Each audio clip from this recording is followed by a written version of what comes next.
La prochaine étoile montante, Martin Leclerc, qui est basé à l'UQAC. Il va nous parler de ses travaux en écologie animale et en aménagement du territoire.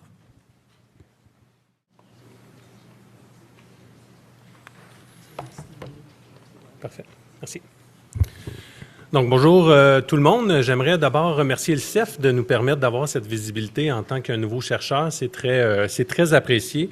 Donc, je travaille en écologie animale. Pour moi, ou du moins dans la majorité de mes recherches, la forêt, c'est une ressource alimentaire pour mes animaux à poil qui se promènent ou bien une zone de refuge. Par contre, on étudie des processus similaires. On va voir aujourd'hui, on va parler de sécheresse, on va parler aussi de feux de forêt qui recoupent beaucoup des thèmes qui sont vus à l'intérieur du CEF. Donc, je travaille en écologie animale et je m'intéresse principalement à essayer de mieux comprendre comment les grandes menaces à la biodiversité affectent l'écologie et l'évolution des espèces animales. Quand on regarde les menaces à la biodiversité, souvent on est capable de les recouper en 3, 4, 5 grandes catégories. On a par exemple les maladies et les espèces invasives, les changements climatiques, la récolte, que ce soit sous forme de chasse, de pêche ou de piégeage. Et on a aussi la modification des habitats, comme par exemple la coupe forestière, l'étalement urbain ou les zones agricoles. Donc moi, ce qui m'intéresse, c'est de savoir comment ces menaces à la biodiversité affectent le comportement des grands mammifères, mais aussi leur survie et leur reproduction. De cette manière-là, on est capable de se poser des questions sur l'écologie, mais aussi l'évolution des espèces, la dynamique des populations et comment tout ça interagit. À travers mes études graduées, mes recherches en tant que stagiaire postdoctoral et comme professeur, j'ai travaillé sur plein d'espèces animales dans différents contextes, dans différents systèmes. Mon objectif, dans 10 ans, 15 ans, quand je vais approcher de la retraite, c'est qu'on soit plus capable de voir ces menaces à la biodiversité parce que je vais rajouter tellement de logos de différentes espèces dans différents écosystèmes. Ça serait ça l'idéal pour ma carrière. Avant qu'on commence plus précisément là, avec quelques résultats, j'aimerais vous inviter à aller voir Camille Desbiens cet après-midi dans la section Cervidés. Et il y a aussi Marissa Plante-Corbin qui va présenter une affiche tout à l'heure sur l'heure du midi. Donc, on va se déplacer dans le sud-ouest américain où on va aller voir l'effet de la sécheresse et des feux de forêt sur des grands mammifères. Donc, c'est des résultats qui sont tout nouveaux, tout chauds, qui sont publiés depuis quelques heures, depuis ce matin. On s'est intéressé lors de mon dernier stage postdoctoral à l'Ouest américain parce qu'on a des changements importants dans le régime de feu, dans le régime de précipitation qui est causé bien évidemment par les changements climatiques.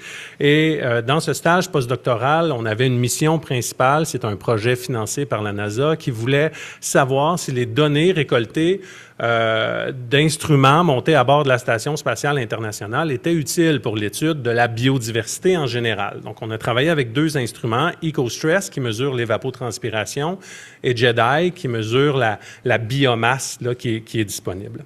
Donc, on s'est intéressé à l'Ouest américain parce qu'on avait des bonnes données. On a des changements dans le régime de précipitation et de feu dans cet environnement-là. On a beaucoup de données également sur les mammifères qui se déplacent et surtout, si vous regardez la dernière image en bas à droite, on a des gradients écologiques extrêmes sur quelques mètres seulement. On a des villes qui se construisent en plein milieu du désert et on a aussi de l'agriculture pratiquement en plein milieu du désert.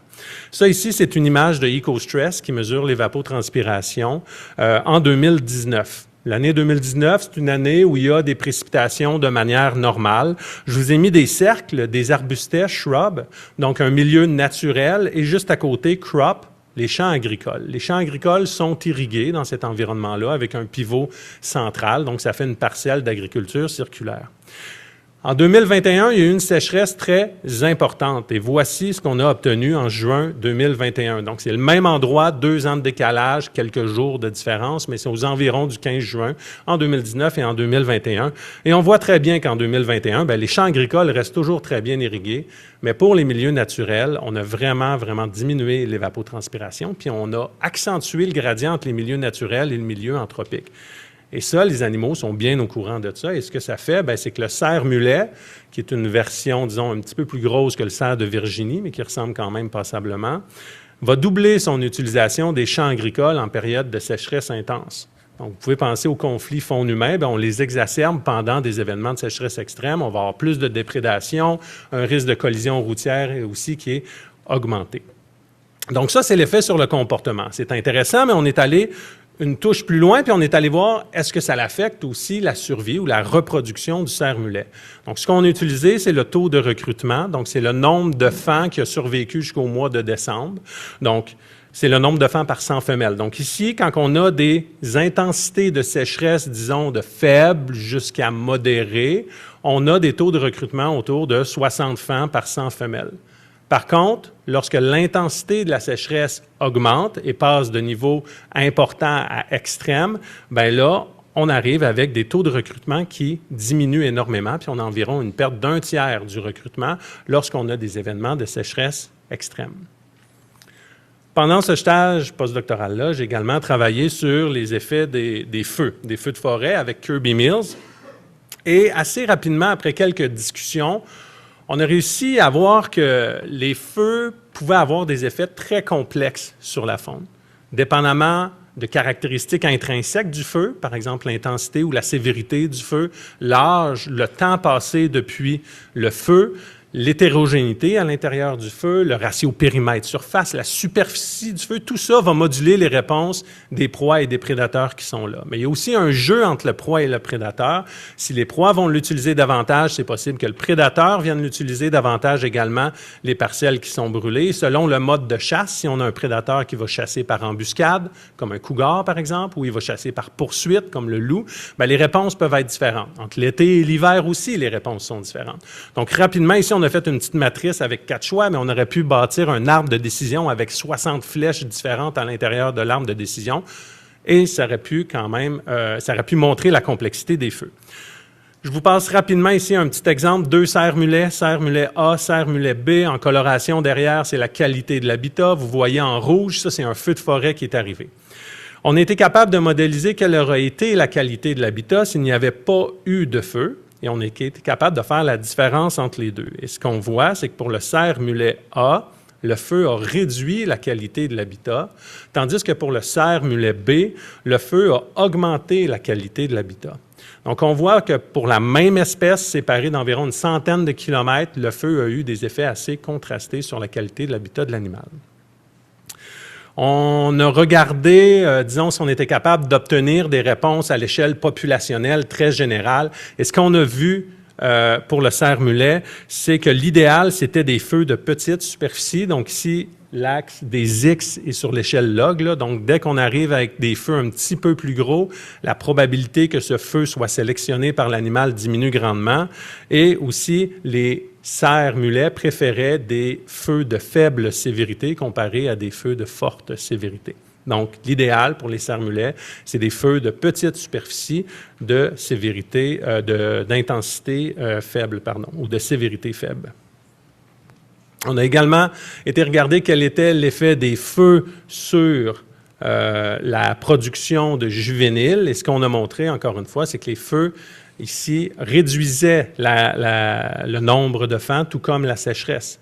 Donc, lorsqu'on a des feux de sévérité qui augmentent et qui augmentent, on a moins de jeunes qui sont présents dans la population à l'automne suivant. Et on a réussi à faire un lien avec le cougar parce que il était 2 fois plus probable de trouver un site de mortalité de cerf-mulet qui a été tué par un cougar dans un habitat brûlé versus un habitat non brûlé.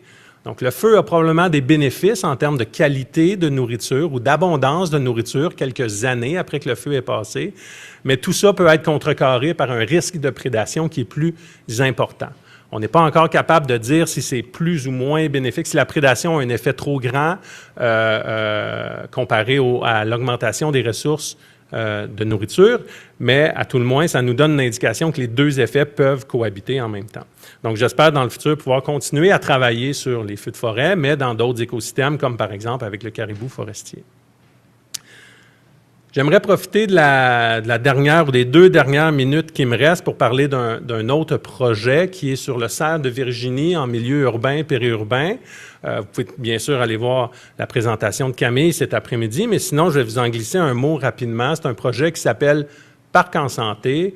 Parc en santé, c'est 17 organisations partenaires qui travaillent ensemble pour essayer de prévenir les maladies transmises par les tiques, tout en protégeant la biodiversité des parcs nature urbains et périurbains de la grande région de Montréal.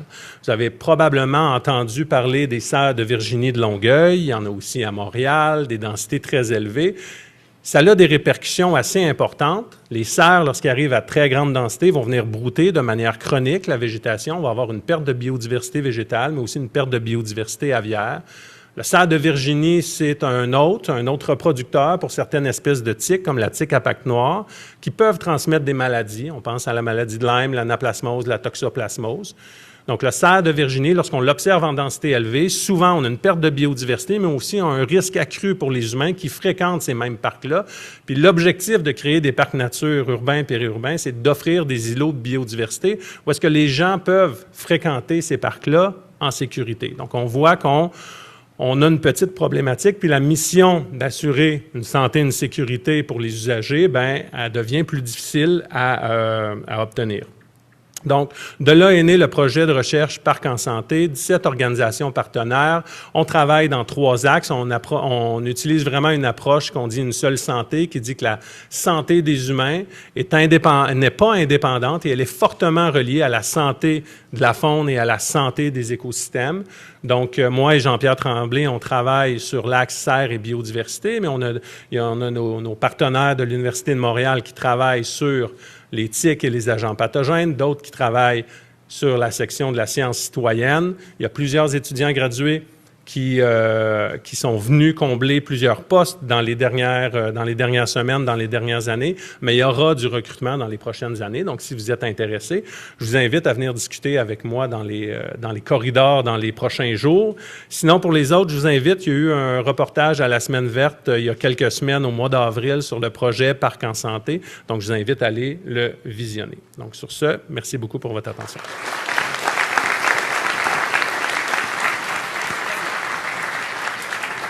Merci.